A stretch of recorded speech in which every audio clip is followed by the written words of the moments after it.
Okay, as you can see over here, I have a rubber band, and I'm gonna ask you for your help if you don't mind. Can you please hold these two fingers, as you can see right here, and with the other hand hold this other two.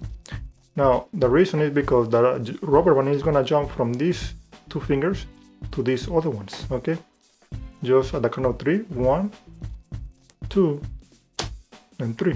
Thank you. Now the rubber band jumps right here. Okay, so the way you can transfer this rubber band from these two fingers to these other ones, this is the setup. Obviously at the beginning I give this glimpse, and the way to do the setup very quickly, if they don't really see you carefully, try to make eye contact so they don't see what you're doing. If they do, that's fine. Anyway, the setup is this. Notice I have the thumb right in the front of the hand, fingers over here. It goes right between the index and the thumb, and without twisting I go back, and thumb, index and middle finger go right there, and that's it. That's all the setup. Now the index, instead of being right here in the front, it goes in the back. So by the time it go from these two fingers to these other ones, I'm gonna twist it, because you don't twist it, it's gonna be right here, the cross in the middle. So that's why you wanna spin the hand in the process. So let me go ahead. Notice the thumb is in the front, lifting, so the fingers can go right here in front, and it goes between the index and the thumb. Go in, clip it, and go out. Thumb, index and middle finger go inside. Okay, and that's all the setup. Be careful with this. That's why I have all these other rubber bands to camouflage this other one. Okay, now all you have to do is relaxing the thumb so the transportation happen from these two fingers to these other two. One tip is make sure you want pull back a little, so when you relax the thumb it doesn't go all the way out. Sometimes it may go all the way out. So that's why you rather wanna have this hand, the one is holding the rubber band, a little bit pulled in into these fingers so it doesn't go out. That's it. The index go right here. Make sure it is not in the front. Make sure the index finger is right in the back, so you can twist it. By the time you relax the thumb right here, you spin it. Okay, so the rubber band is not twist right here in the middle when the transportation happen. So when you relax the thumb, you also spin at the moment you relax right here the thumb. 1, 2, and 3. You see?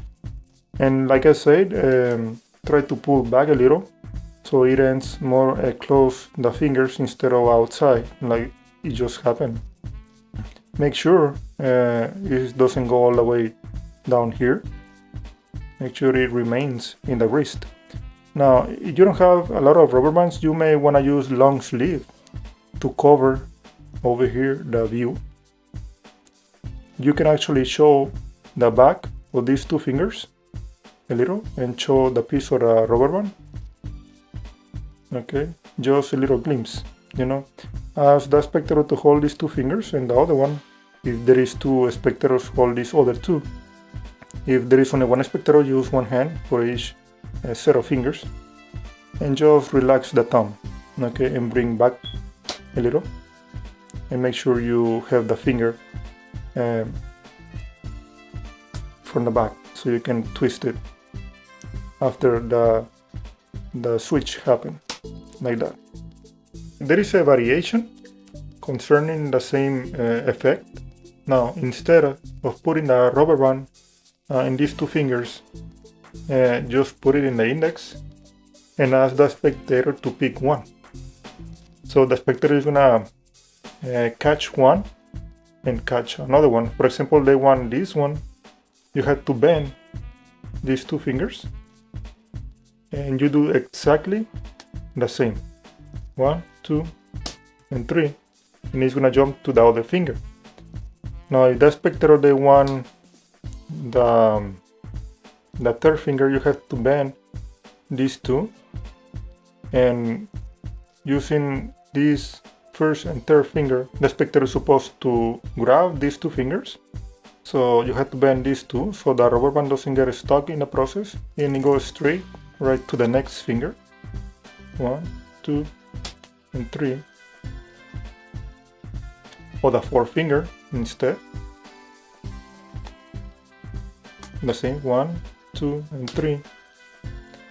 And because you bend these two fingers, so any other finger is gonna miss the rubber band jumping just straight to any other finger that the spectator chooses. Okay, it can be any combination of finger. So because the spectator is holding the fingers, at least the rubber band is not gonna be all the way outside. It's not gonna fly out like that. Okay, which is the nice thing about holding the other finger. Okay, 1, 2, and 3, and that's it. Try to minimize the move of the thumb enough so you can remain in the same position after doing the effect. Okay, and that's it.